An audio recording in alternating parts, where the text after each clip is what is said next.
Welcome to Start with the Facts. Welcome back to Start with the Facts Business Edition. I'm your host, Maurice Clarett, and today we're joined by two special guests, two that you are familiar with by name, but only one by face. You always hear us talking about Will, the notorious producer who messes up every episode, and just like on cue, he messed up today. You see, we start with the facts, so that's one fact. And two, the second person is my main man, Brian Inkrott, who is a co-host on the Start with the Facts sports show that we do every day. And I told you all that we were going to do this once a week, where we just talk about business, either give business advice or experience in business. Experience about corporate America. Obviously, Will had questions last week. He'll have more questions this week. It may be some stuff from the comments. It may be some stuff that comes up on the fly as we're talking. And it's a very informal and impromptu conversation about the entire purpose of us doing this is just to add value to the listeners. And so we talk sports and we laugh, we joke, and we have banter with our core group, but then we're actually sitting in our office. And so we have a bunch of medical practices that we own together, myself and Brian and our other business partners. We're actually sitting upstairs in one of our offices. And so hopefully you can just hear it directly. A lot of people talk a lot of shit about stuff that they don't do. But this will be us sharing advice in real time from things that we do and that you could fact check. And so hopefully there's some value that can be added. And if you have more questions, either DM Brian, what is it, Brian Inkrott Official? Yep. Or Brian Inkrott Official, INKROTT Official on Instagram. Be sure to leave a message in the chat. And if you have anything else that you would like to say, even contact Will Fairbanks. And if he doesn't mess the sound up this time, you all will get a chance to hear this segment. But we're going to start it off like we did last show by throwing the conversation to Will. And then just through us talking, me and Brian will weigh in with responses, opinions, and we'll go from there. Yeah, man. Apologies, man. We got deep into the last conversation too. Pause. But, just to start off the conversation with both of you guys, I know a lot of people are wondering how you guys even first met. Just give us a little background on how, that partnership, how that relationship came to be. Sure. So Maurice and I met 5 years ago. It was an introductory phone call, and then I think we had lunch or something a couple of days later. But I had heard Maurice's name from our mutual friend and business partner. His name's Mike. I was working with Mike on building and buying podiatry practices. We were, it was an idea that I had, brought in a couple of consultants, an attorney, and then found a partner with Mike to help, build this thing and hopefully someday scale it and get to where we are today. And in talking to Mike, he had brought up, he had a totally unrelated business partner that he was doing a lot of real estate deals with, and his name was Maurice. And that Maurice was also involved in some sort of medical, and there could be, some benefit for the three of us having a conversation. And the way he described Maurice, Maurice was kind of boring, to be honest. Didn't have a lot of interesting. It was like Maurice was in real estate and tax credits, and I was like, that doesn't sound that exciting. So I never asked him a question about this guy Maurice. But I tell you, I was picturing like a 72-year-old white dude that looked like Mr. Peanut with like a monocle. And when we were going to have a conversation for the first time with Maurice, Mike was like, I'm surprised you haven't asked me anything about Maurice. Like, you've never asked about like his background or any personal questions about him. And I said, honestly, it's because he doesn't sound all that interesting to me. And he said, it's Maurice Clarett. And I said, oh, well, that is really interesting. Like, now I do have some questions. But no, we sat down, we had conversations, and, what started as like talking maybe once or twice a week, trying to figure out if what he was doing and what I was doing was a match. Yeah. And it made sense to all jump in the same boat together. I don't know of too many days in the last probably 3 or 4 years that we haven't talked. So yeah, business is good. Life is good. Kind of like when you're in prison, you're like, Maselli. Yes. So when you're in a joint, you talk to your celly this much. So we've been cellies in real life. Well, not in real life. He has a family, I have a family, but when you build business, you like cellies. y'all, we call this the day room. So we're in the day room inside of our institution. But it's been fun. That was his perspective and his side. But obviously we have we have 4 business partners. It's 4 of us, and so the guy that I know and the people that I met, I was talking to him about something totally different in regards to business, and they had introduced me to the world of medicine through another venture. And to make a long story short, I don't want to belabor the point, but eventually, myself and Mike Leach, the Mike that he's talking about, had knew each other because we were looking to do some low-income housing tax credit properties, some investments, and I was basically walking Mike through what it was that I understood about low-income housing tax credits. And he has said that he had somebody, Brian was the person at that time, of somebody who he was interested in doing something in the medical world together. And really, if I could look back, I'm 41 now, on probably the best decisions I've made probably in the past 10 or 15 years. It was probably bringing my talents and my efforts and my skills and my thoughts together with other people to do something. Just because I know, I'll say it as a fact, I don't think that I would have gotten to this business, and I don't think that I would have gotten as far trying to do something myself. And I say that in an encouraging way because there's some people that when they only view themselves being successful, they can only see themselves as being like the star player or the star of their own movie. And I don't think people ever believe for a second that they actually visualize themselves supporting somebody else or being a part of a team in some capacity. And that was like the biggest mental shift for me, coming from sports, with being like the main person in most cases to basically being a supportive role. So I did want to say that's how we met, but then I also wanted to give that tidbit of wisdom to somebody who may be out there thinking about, having a partnership. I think when you talk about business, I've had a lot of people ask me, or they've said, when you guys shoot the show, it looks like a really professional space, like a studio. Yeah. This whole upstairs really was your vision. When we bought this building, downstairs is a podiatry office. Yeah. We have really 3 providers that are working downstairs and a whole team of people. We have some billing people downstairs, some management that sits downstairs, and it's a medical practice. But upstairs, when we bought the building, you and I gutted it, took sledgehammers and carried out carpet. We actually did the grit part of this job. No doubt. But the vision for what it was going to look like was yours. And I've had a lot of people say, where are you guys and what is it? Can you describe the room? Yeah, no. So one, we're here. Obviously, we're at the office that we both own. But in our office, you have a conference room, you have a gym that has, a treadmill, all of your dumbbells, your large weight rack. There's a mobile steam room in there. And then inside of the bathroom, you have a fully functional sauna, shower, and everything else. And then you have another room where we have storage, clothes, and eventually one of these rooms over my right shoulder, we'll build that out into another space that we shoot content in. But to me, a lot of our lifestyle is like the same, right? Where you wake up early, you're working out early, you're talking about business. And for me, this was a place to collapse time where you can make your life a lot more efficient. And when we first got the space, I think we both agreed that let's create a space that will intentionally make us both richer or wealthier, or a space that you can create with intention to do better or become better.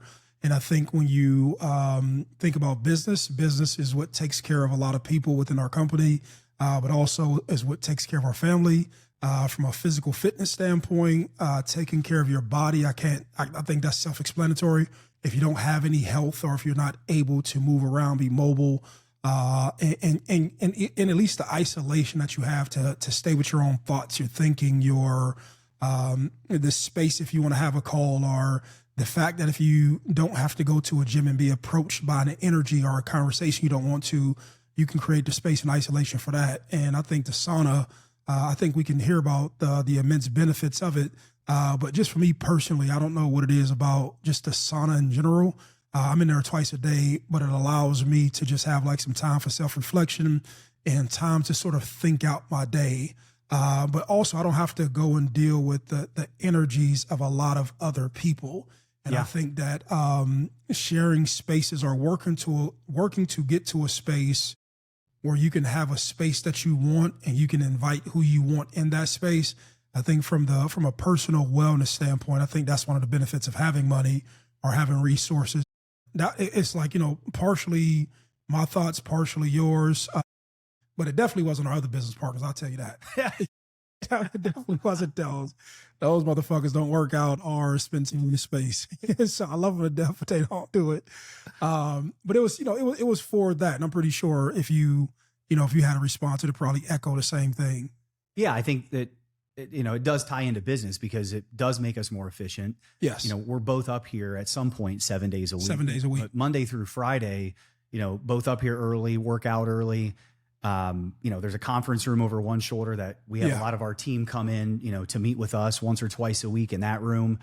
Obviously you said the gym, but I compare that to what I had about a year and a half ago or a year ago. It was, drive 30 minutes downtown to work out, drive home 30 minutes to shower, drive to the other side of Columbus to go to the office. 35 minutes. 45 minutes, right? And then, and then drive home at the end of the day. And it's an inspiring place. And I think, if it doesn't come up in this conversation, it will in the future about having a space to work in. I don't know that we would have started a podcast that we do 5 days a week. No, we wouldn't. But we can literally walk out of an office or a conference room, sit down here, film for 45 to 50 minutes and walk right back in and start handling business. And I just think it makes us, it's kind of like a superpower, I think, to have this. Yeah, but then you can walk downstairs and check on one of your offices, or then you can have corporate meetings. You can have a place with dignity that you're proud to invite people into. There's just so many benefits. But I think like one thing that you said that I didn't hit on is that, as you named how long it took to get to the gym, how long it took to get home, you're not even talking about just the sweating in your car, the sitting in traffic, the fighting in the traffic. You know what I'm saying? Yeah. All of that stuff is what burns time. And when you're building business, you're constantly saying, what is the best use of my time?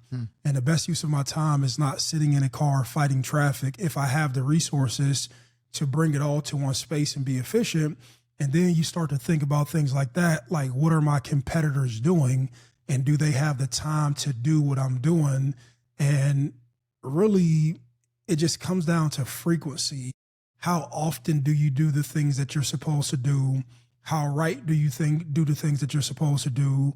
And if you can do them right, and if you can do them faster, you'll get further faster than somebody else who does them less infrequent and incorrect. The less friction you have throughout your day on doing things that you benefit from, I think the more consistent you can be. Yeah. And in business, I mean, again, I don't know if we'll hit on it today, but like consistency is key. A lot of people have ideas and they can work on something really hard for 30 days, but consistency is key. So when literally the gym is 20 feet from where I'm sitting, and I can see through a glass wall, the treadmill, the weight rack, right. I can do pull-ups, I can do dips, I can do whatever I want in there. To not go work out, like I have to be almost allergic to the gym at that point. Yeah, pretty much. It's easy, right? So it takes all the friction out of the day. Facts. So we're talking about team. Let's talk about the importance of your team and the people that you surround yourself with. How do you pick them? How do you go about finding them? Is it something that you actively go and seek? You guys talk about how you guys came together. Were you guys seeking that, or was that something that kind of just came to you? I know me and Reese talk about it all the time about like attraction and flow. So let's talk about that a little bit. How you guys, came to be. Yeah, I mean as far the business partner thing, we all kind of I'd say dated for a little bit. We talked about our ideas.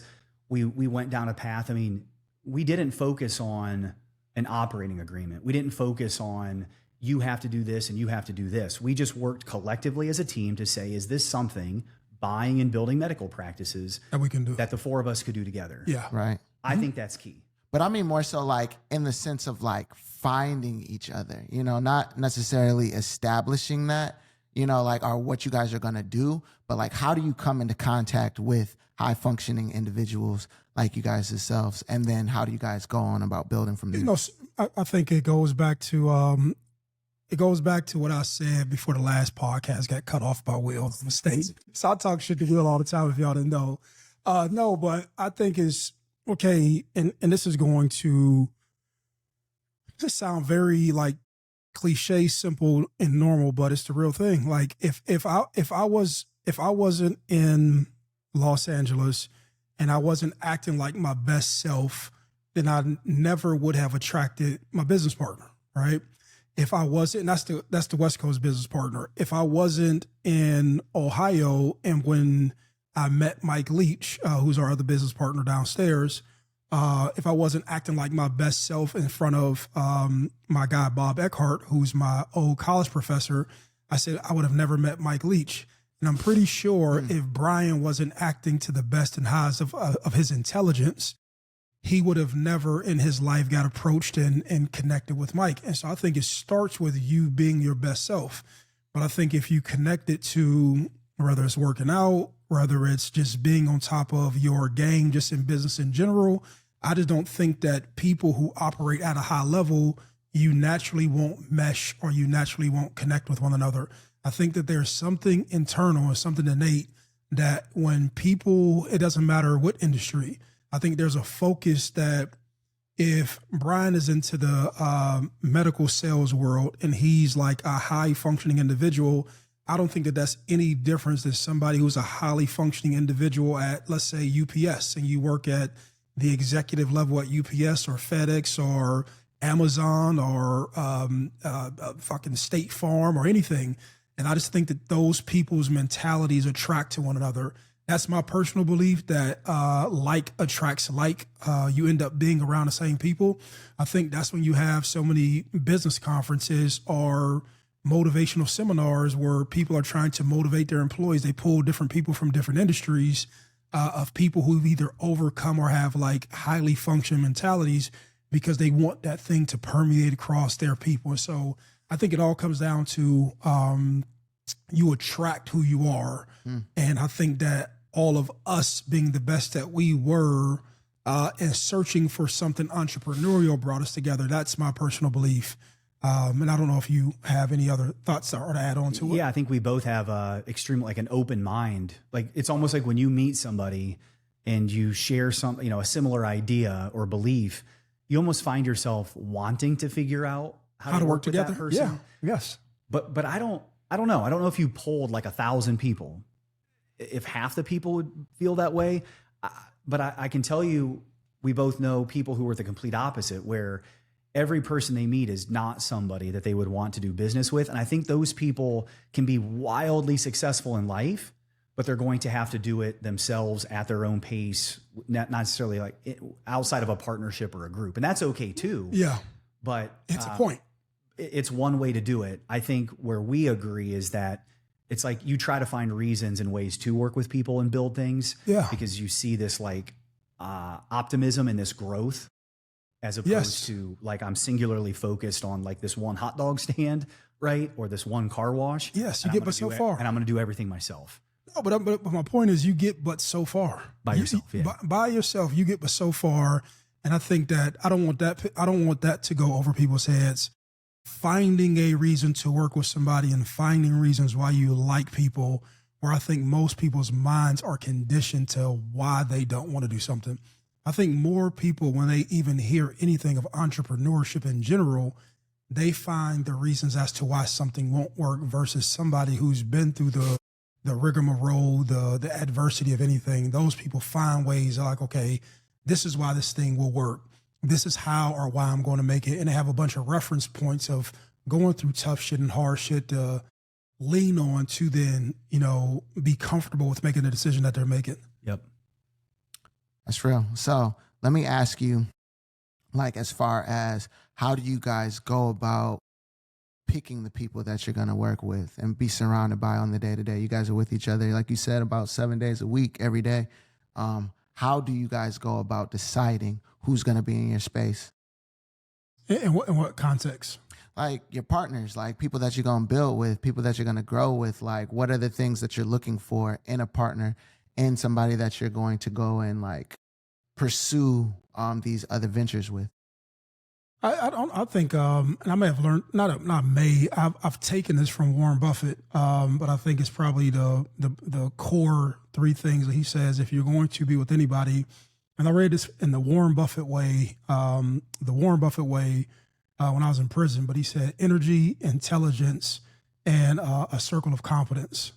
A circle of competence and integrity. It was like 3 or 4 things that he said he looked for, but he probably figured it out a long time before me. But if you're going to build anything, that person has to have energy, person has to have intelligence, person has to understand their circle of competence, and they have to have integrity. Right. And I don't know if I've mentioned that already, but I think that those 3 things, those are the foundation of it all. But you can't build with lazy people, and you can't build with people who mentally choose to step out of the circle of competence that they do know and act like they do know, because they can get you into a lot of trouble posing as they do know. And so those are the few things. Aside from you asking a more specific question, those are just the three or four vague things that I would name. Got you. I know that like before I messed up the last recording, Brian was talking about like likability and making sure that you know what I'm saying? Yeah. Your energy comment, we've talked about the book, The Energy Bus, a couple of times. John Gordon. Yeah. What you don't want on your team or on your bus is an energy vampire, like somebody that just sucks the life out of the room. Those are often like can't do people, like why everything won't work. It's okay to question things. You want people that ask a lot of questions. And maybe not everybody should have the same tolerance of risk that Maurice and I do, which is a pretty high tolerance for risk. So it's good to have some people who are a little more cautious, but I think you got to be likable. Like the smartest person in the room thing. Like if you picture a boardroom and people are sitting in suits, you know, there's a lot of smart people in that room, but you don't need the smartest person in the room, and you surely don't need 2 of them or 3 of them. No. But I think people want to work with people who are likable, who they want to be around, who they genuinely want to succeed. And to me, that's way more important than a subject matter expert coming into the room to help guide business decisions. I'll go pay somebody as a consultant to be as an independent consultant. I'll go pay them for their advice.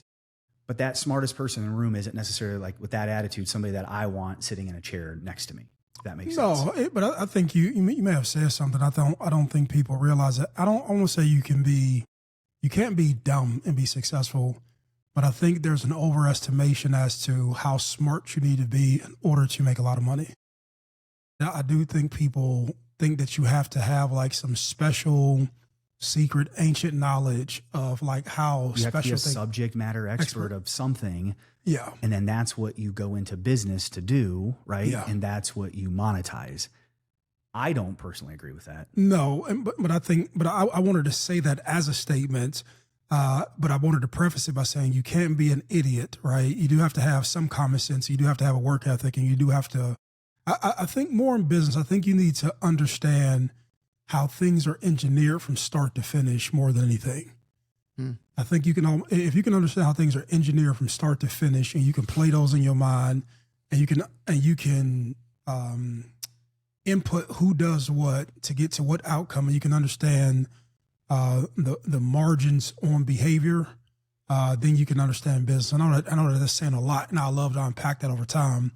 But for whatever it's worth, I just wanted to make that statement that you don't have to be some subject matter genius to have success in business, but you do have to have a lot of other personal qualities that you pick up in life in general, just with grit, resilience, fortitude, and you have to have the assessment for risk. You do have to have that. Well, think about this too. So when Will mentioned how do you pick a partner? You don't obviously put an Indeed out, right? Indeed ad out. You don't go chase LinkedIn. Hey, I'm looking for a business partner, but you network, right? You work around and spend time with high functioning individuals. Generally, I think that's where a lot of this comes up, right? Like that's how I found my first business partner. I asked a very high ranking, executive at Nationwide. I said, I need help. I need somebody that probably has, I have gray hair now, but at the time I didn't. I need somebody with some gray hair that looks a little smarter than me, that can get on Zoom calls and understands finance. Because no doctor is going to sell me their practice. I've never, bought, and I've never done M&A by myself. Like I've never done that. Merger and acquisition for people. So that's how I met Mike, right? It was networking, but I had built up enough credibility that the guy that I sought advice from had enough confidence in me to make the introduction to a former colleague of his. Gotcha. Right. So networking is absolutely key.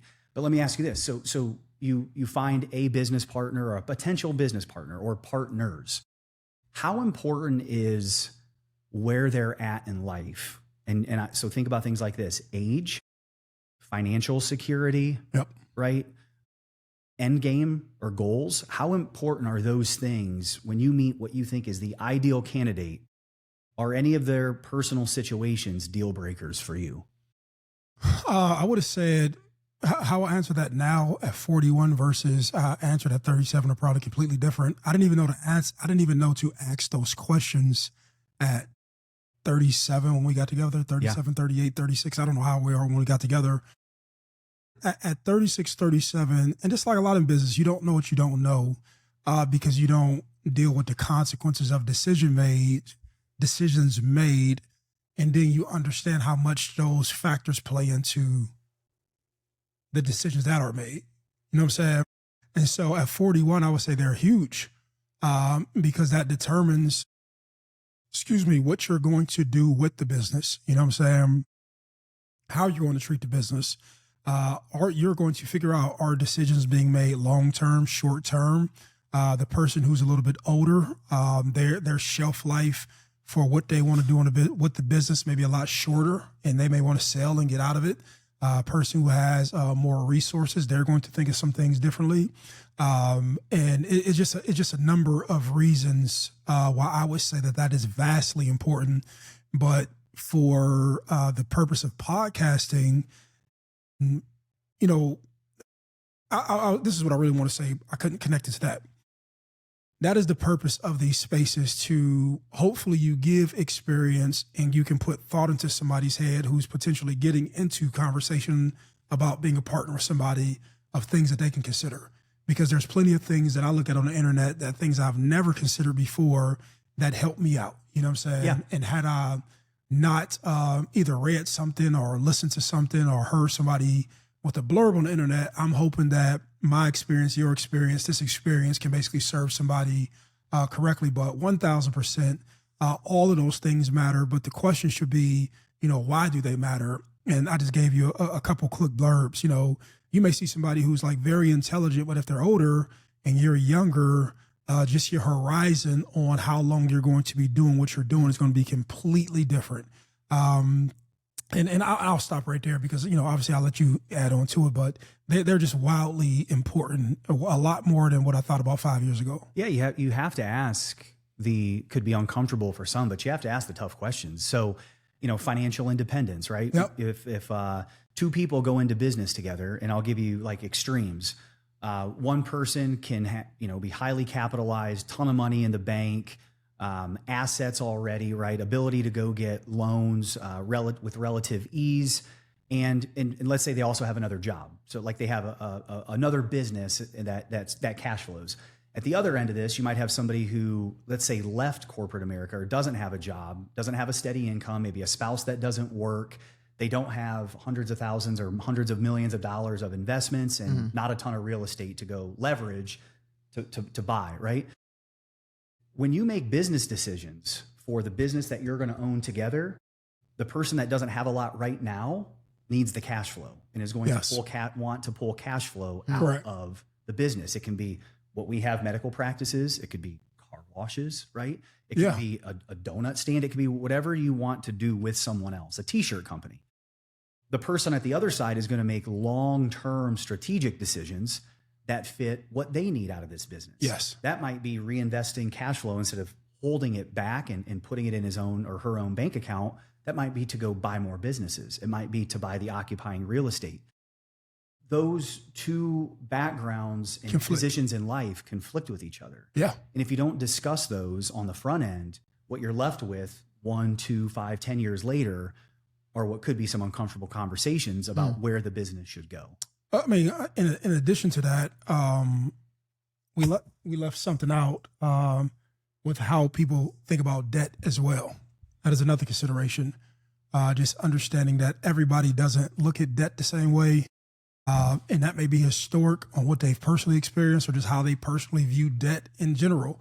But when you're going into, it's like this, like, I don't think people realize like going into a partnership is legitimately like getting into a relationship with somebody. Yeah. And how a person runs their personal relationship is going to be the point of reference with how they deal with their partnership. And if you can just look at our personalities and look at the nature of the relationships of the women that we have in our lives, and I guarantee you it would pair it, because that's how you understand that infrastructure with, when I'm in a relationship, this is what happens just in my own personal life. Yep. If you want some wisdom, you got it from the genius. I always tell you, I'm a genius on a sports show. I'm a genius here. If you want to find out anything, look how a man treats his woman. And that will basically probably be a great indication as to how he would treat the partnership.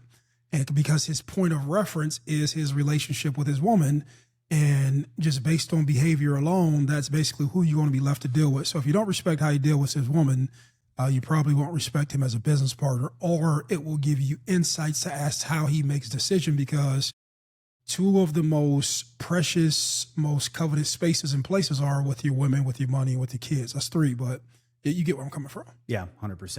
And I think before anybody jumps into any, say, business partnership, you better paint a worst case scenario for your spouse, your significant other, about what could happen. Because I'll tell you, probably the biggest like superpower that I feel like I have in the business world is 1,000,000% support when I get home. And that is like, that's I can't imagine trying to build something and going from my old life, which, paid really well, every other week or every month, getting a nice paycheck, to think about the 180 that I turned on, which was, we didn't have a distribution internally for quite some time. Like we were not distributing money to ourselves. Oh, and by the way, and people don't know that. People think like you get in business and you get money tomorrow. Yeah, we went from making a lot of money to really none for a decent chunk of time. Build a business. But in addition to that, paying for attorneys, paying consultants, you got to pay staff. Yeah. Oh, by the way, these practices, they weren't free. No. So let me ask you, though, 6-figure checks to go buy stuff. Let me ask you this. If your spouse isn't supportive, don't do it. No. Let me ask you this, though. Like, so in that space, right? Because you say like, you're not taking any money from the business. How are you living? Like, where is that money coming from for you to take care of your own personal life? Where's that coming from? For me, I have a spouse that works, thank God, because I don't know that, I don't know how this would have gone if I didn't. Yeah. But we had also, saved a good amount of money, and we're really smart with debt prior to all this. So, we were fine. No, but that's even a good conversation. It's two things. One, the spousal support that people don't have, and just understanding how important that piece is when shit isn't working out. Just somebody who's encouraging you to, I don't want to say pursue your dreams, but pursue where you or she knows you should be going, or where your talents and skills are best needed within the entrepreneurial world. It's something that you have more control over. And then the other part of that, what did you say after? I was asking, like, so when you're starting a business, you're talking about how, like, he'd answer that in regards to savings. But go ahead, my fault. I'll let you go. So is it just a savings thing? Like, so like, say someone's like, yo, I've got a business, right? Because for me on my end, like, I've had to work and invest in my business. So before I took the full leap into my business, where it started to give me dividends, bread, I had to still have that job on the side. But you don't have to do one or another. I think that's a big misconception. It's either I have to go start a business or do my own thing. I would say continue to work. And if it's that important to build your business, do them both. And there may be a period of sacrifice. There may be a period of grinding and putting in more hours and fucking busting your ass to make it happen for yourself. But the passion to do so is also mimicked by the passion of you not liking your current situation. You know what I'm saying? But people think that you either have to do one or another. And I just don't know. I'll say this. I don't know if it's social media. And I would say it is social media. But this whole thought about having a job, I don't know where that became like a bad thing. I don't know what phase and what thing that people thought that, like, if I ever have a job or if I work to make ends meet, or if I'm working to build my thing. I just remember it was a time where it was noble to, like, hey, I'm working, but I'm also building my thing. And people who had like small businesses or entrepreneurial endeavors, they didn't necessarily have all the information with how to make something bigger or how to build a business. And I just think now with social media, you have so much information with how you make a business grow bigger, but shit doesn't pay. Just like, I'll say this, just because your business grosses $1 million doesn't mean it nets $1 million. And that's the biggest misconception. Like a person will say, our revenue is not profits. Just because somebody has $100 million in net revenue doesn't mean that $100 million are falling to the bottom line. You have expenses associated with everything, and then what's ever left, you get a bit of that. But just some way in society, I know I jumped around to 2 or 3 different things, but somewhere in society, we've just we went off the reservation with thinking that people need to be above jobs. Yeah, and, No, we've talked about that. Oh no, we've talked about that before. That at some point, and I think the interesting thing is to jump onto social media and talk about scaling a business or building a business. I honestly, I don't think owning a business is for everybody. No. I think it ruins people's finances. I think it can ruin marriages and relationships. I do think people should try it at some point, and see if they can succeed. But I think it's also highly admirable to have a job, have a consistent paycheck with very little risk. You can always risk getting let go, but if you're talented and you work hard, you're going to find another job really quickly. But I think it's also admirable to have a W-2 income, provide for your family, and be the safety net, and go home and take care of your wife and kids. But I think you're missing something too. In addition to that, you don't have to be the operator of a business, even if you want to own a piece of a business. Yes. So just how you give everybody, like, what's an example? Yeah. So just like you take your money and you want to invest into the stock market and you say, hey, let me buy a share of Apple, and Tim Cook is actually the CEO of Apple. And so your money, even though it's a small fraction, whatever you end up buying, you're buying a fraction of a company. Well, you can take that to the local level. And if you know somebody who's just been an entrepreneur, maybe they're a bit more savvy, maybe they have the temperament, maybe they have the understanding, maybe they have the time. And maybe you have money and they don't have the money, but they have the time to execute.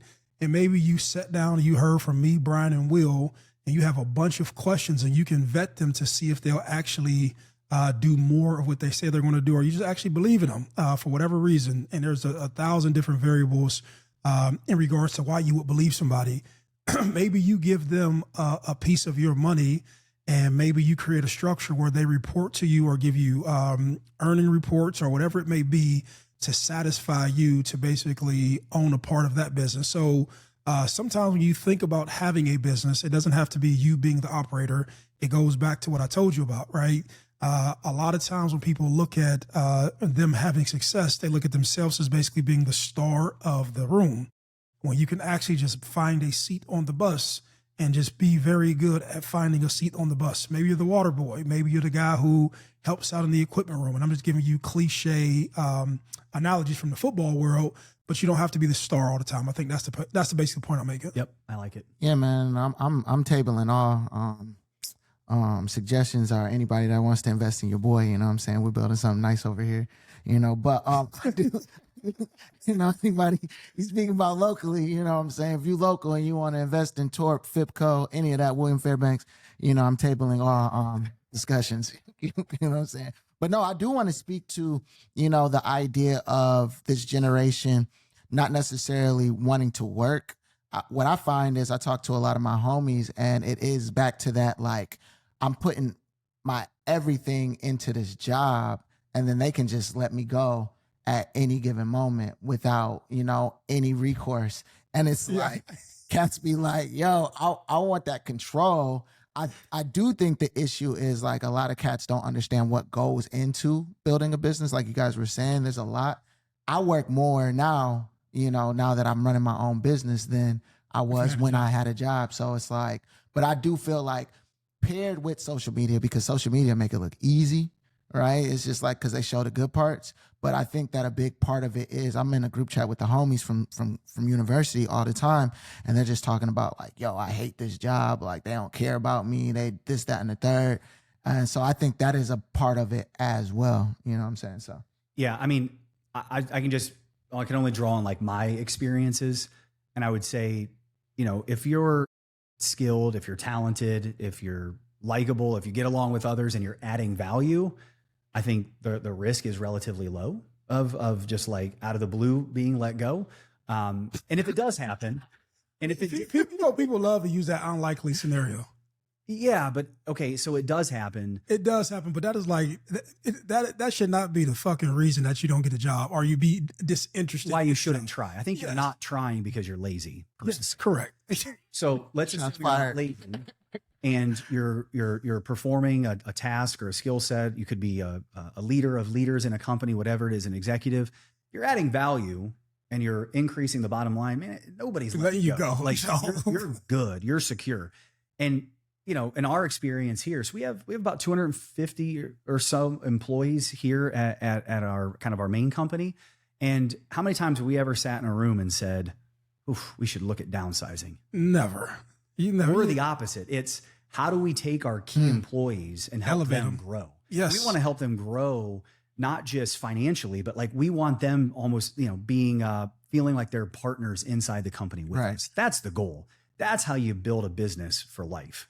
Yeah, and let me tell you this. That is like, I've heard that for so many years. I've seen it on social media, and I thought to myself, this is like the stupidest shit, right? Because just like Brian said, I'm part of the other people who sit in the room, right? And there's another thing with the work, right? People believe that when you go to work, that there's a prerequisite of liking everybody or getting along with everybody, right? The purpose of a job, the purpose of running a business, there's only one goal, and that is to make money, period. They only exist to make money, right? And that is like the thought that everybody should go into it with, right? When you sit down and you're giving somebody your resume and you're telling them to say, hey, man, this is what my value is. These are my skills. These are my attributes. This is how I can help the team. You're placing a value on yourself. And then when you go into the workplace is saying, okay, these responsibilities that you have or that you said that you're going to take care of, that's the only exchange that we have. Like if you happen to make friends inside of the workplace, like that's a benefit, right? If you happen to enjoy everything about everything around you, like that's a benefit.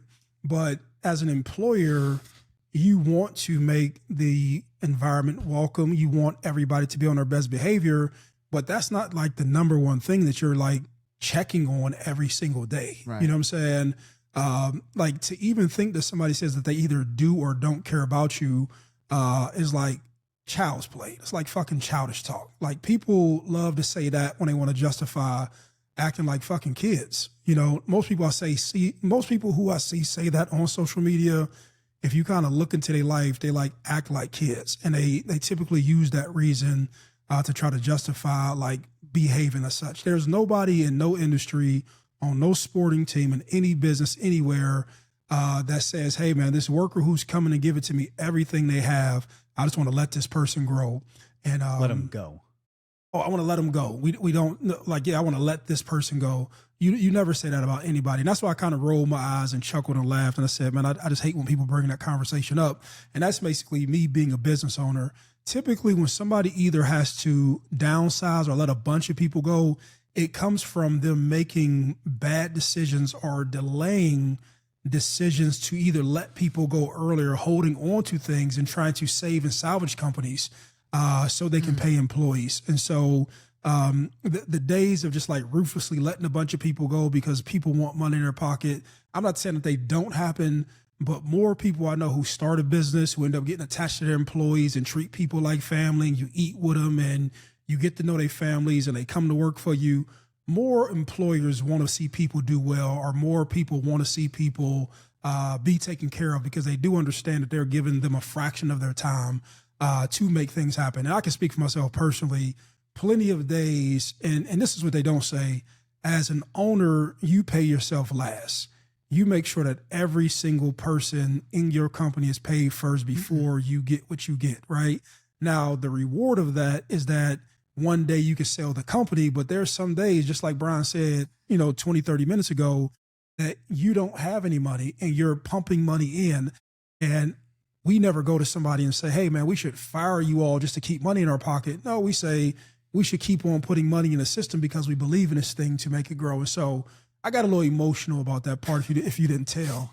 That's why I went on this monologue because I hate when people say that shit. And I'm here defending everybody who's ever done right by employees who probably caught a bad rap for like some dumbass company shutting down for whatever reason. But then you're painting all owners as if like just because you own something and I don't own it, like you're this fucking vindictive devil.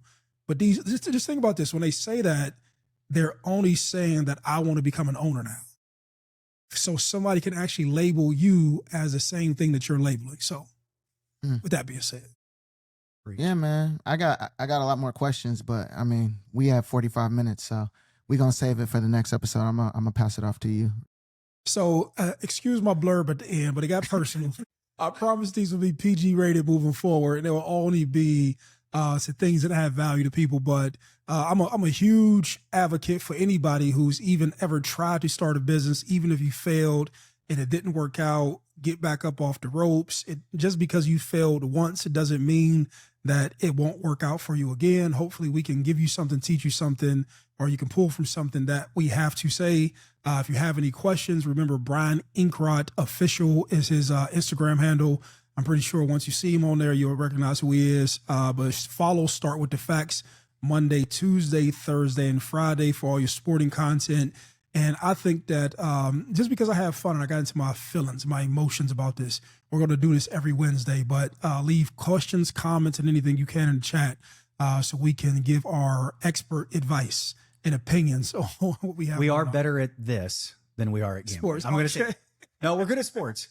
We're really good at business. We're 52% right in gambling. Well, I'm 52%. So I'll let y'all get going, man. Join us tomorrow on a regular sports show.